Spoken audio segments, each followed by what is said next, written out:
आंवला नवमी के दिन 7 दुर्वा, कितनी दुर्वा?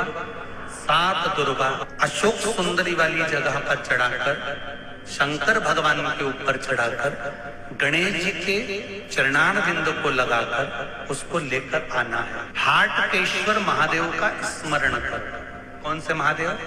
हाटकेश्वर महादेव। उसको लेकर आइए। उदर में, पेट में रोग हो, बीमारी हो, बहुत ज्यादा तकलीफ हो रही हो, शरीर के अंतर्गत एसिडिटी रहती हो या पेट के अंतर्गत कोई ना कोई बीमारी बनी ही रहती हो, उसको आंवला नवमी के दिन सुबह के समय जब आप वो दुर्वा लेकर आए, 5 दिन, 6 दिन, 7 दिन में एक एक कर खाली पेट उसको चबा चबा कर खा लो और पानी पी लीजिए। कभी आपको एक स्मरण रहा हो कि जिस नारी के, स्त्री के रजो धर्म से जुड़ी हुई या पुरुष वर्ग में भी कहीं ना कहीं किसी न किसी रूप में उदर से लेकर एड़ी तक के बीच में जो भी तकलीफें होती हैं उससे जुड़े हुए के लिए भी प्रयोग आता है। उसको कर लेने से संपूर्ण जीवन समय में ये नाभि कोश से लेकर एड़ी तक के बीच में कभी तकलीफ हो ही नहीं। और वो जल शंकर भगवान को शूलपाणेश्वर महादेव के नाम से चढ़ाया गया। कौन से महादेव के नाम से? शूलपाणेश्वर महादेव। उसका भी स्थान है कि वो जल कहाँ चढ़ता है। तो पहले तो नवमी तिथि का दुर्वा प्रयोग भगवान शंकर को समर्पित करते हुए, अशोक सुंदरी वाली जगह पर समर्पित करते हुए श्री गणेश जी महाराज को कह। आपको याद होगा जिस समय पर श्री गणेश जी महाराज कुबेर जी महाराज के घर में भोजन करने गए थे, सारा अन्न भगवान गणेश जी पा गए थे, तब शंकर भगवान ने दुर्वा भेजी थी।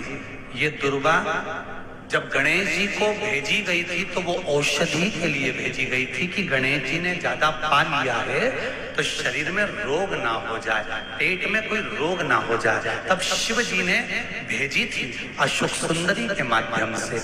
इस दुर्वा का प्रभाव रोग मुक्ति के लिए किया गया। एक वो भी आप समझ लें, मान लो तुम्हारा पैसा तुमने किसी को दिया, 5 लाख, 4 लाख, 3 लाख, 10 लाख, 8 लाख, 2 लाख, 50,000, 25,000, 20,000, 40,000 और वो पैसा नहीं दे रहा। आप हार गए कह के कर, फोन लगा कर, भैया दे दे रे, परेशानी है, दे दे रे भैया, हम तो परेशान हो गए, और हार गए, नहीं मिल रहा।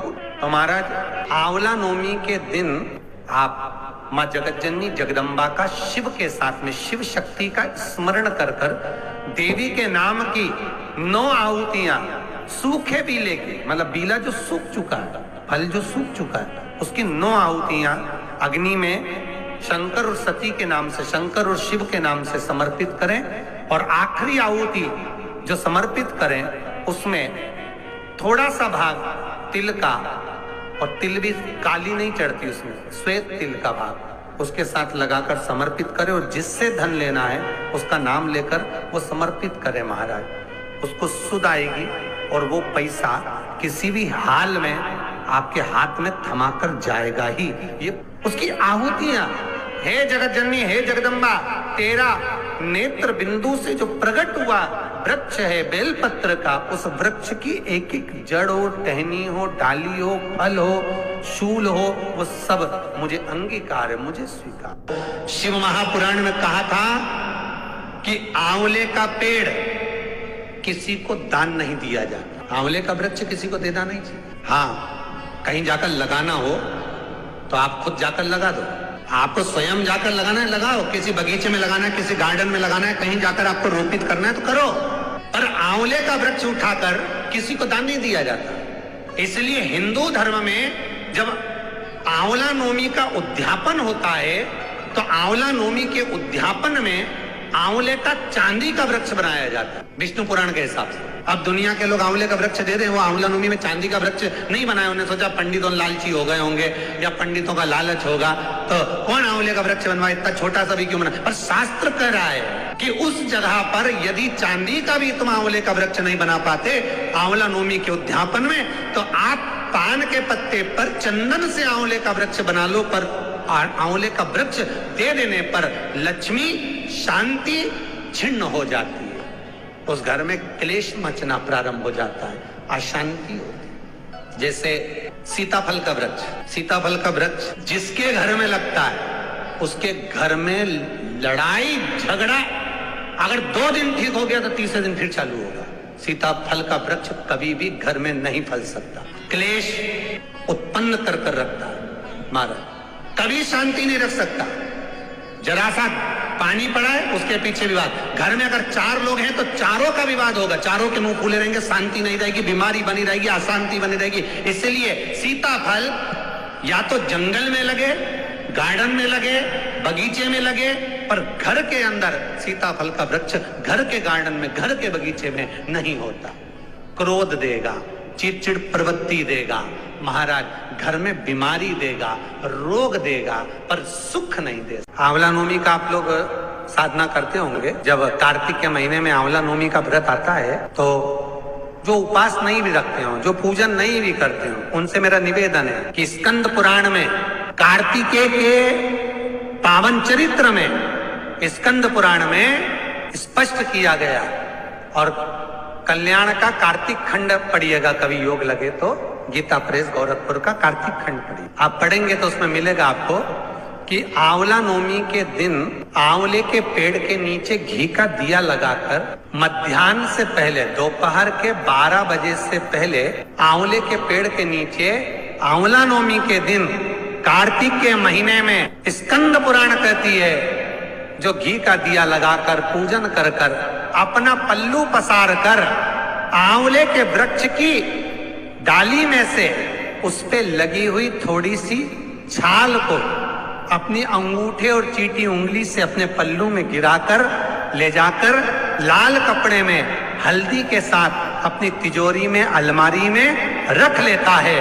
उसके घर में कभी बरकत की कमी नहीं होती, उसके घर में कभी संपदा की कमी नहीं होती।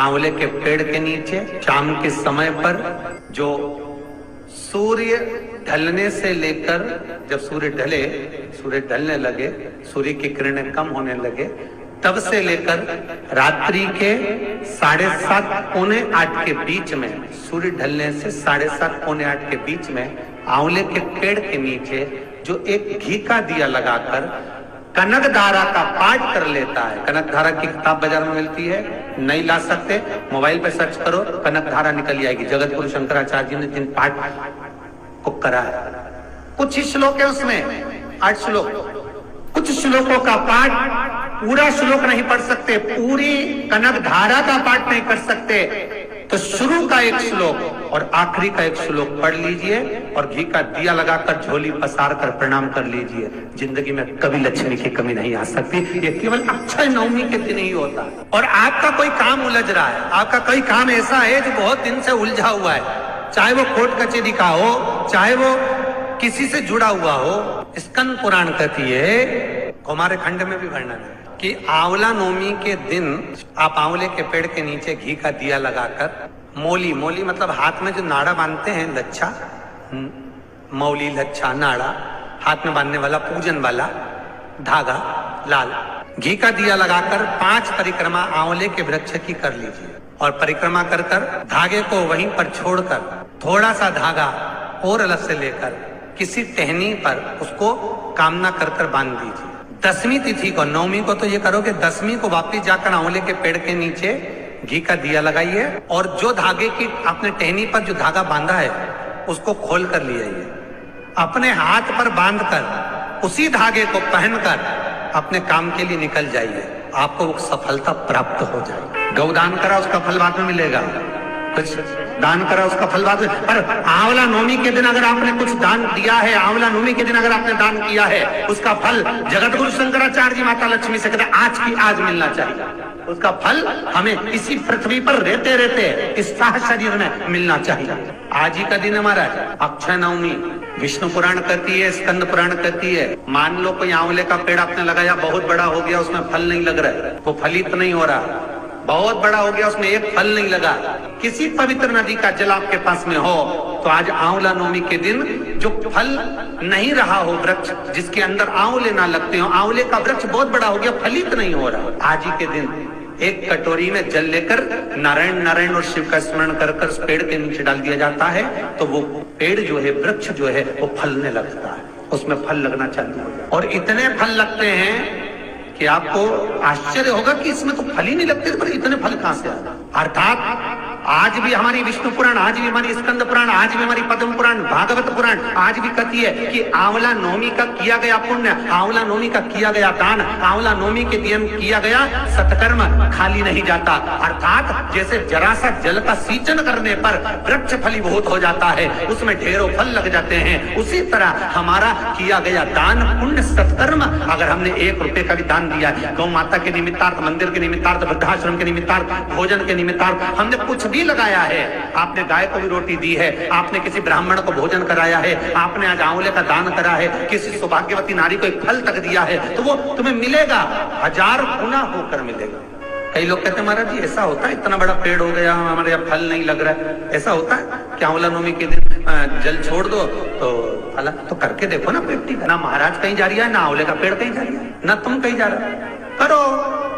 पर विष और आस, जम के बोलो विश्वास, विष को त्याग कर आस पकड़ कर रखना, हो जाएगा। आज ही का दिन है आंवला नवमी का। अगर किसी पंडित ने, किसी ब्राह्मण ने, किसी ज्योतिषाचार्य ने बता दिया कि तुम्हारे बच्चे की उम्र कम है, किसी ने बता दिया कि इसकी अल्पायु है, इसकी उम्र कम है, इसको ये बहुत बड़ी बीमारी होगी और एक्सीडेंट होगा और ये होगा वो होगा, ये वाली अंगूठी पहनो, ये वाला नक पहनो, ये चीज पहनो, बिल्कुल नहीं, तुम्हारी मर्जी पड़े तो पहनना, लाखों रुपए खर्च करो और मालूम पड़े फल ना मिले तो एक काम जरूर करना। आज के दिन हाथ में कुंकू लगाकर, कुंकू को लगाने के बाद अपनी माताजी से कहकर उस बच्चे के हथेली पर स्वस्तिक बनाकर आंवले के वृक्ष पर छापे 5 लगवा दीजिए। वो बच्चा कभी अल्पायु नहीं मर सकता, उसकी उम्र में वृद्धि होगी, उम्र कम नहीं हो सकती, उम्र बढ़े। सौभाग्यवती माताएं आज आंवले के पेड़ के नीचे पूजन क्यों करती है? सौभाग्यवती माताएं आज आंवले के पेड़ के नीचे फल का दान क्यों करती है? सौभाग्यवती माताएं आज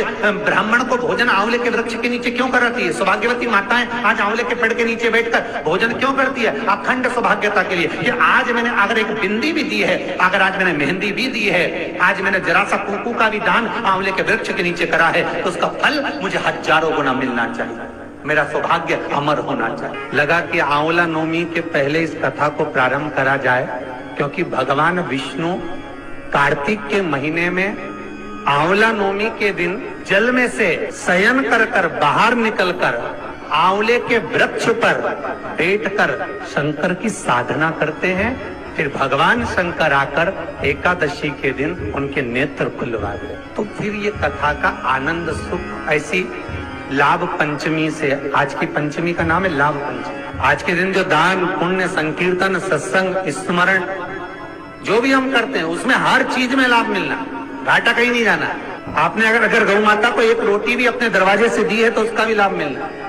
आपने कोई सत्कर्म कराए, भजन कराए, कीर्तन कराए, नाम जाप कराए, स्मरण कराए, आप जहां बैठे हो, जिस जगह पर बैठे हो, जहां आप विराजमान हो, उस जगह पर आप जो भजन कर रहे हैं वो सुख है।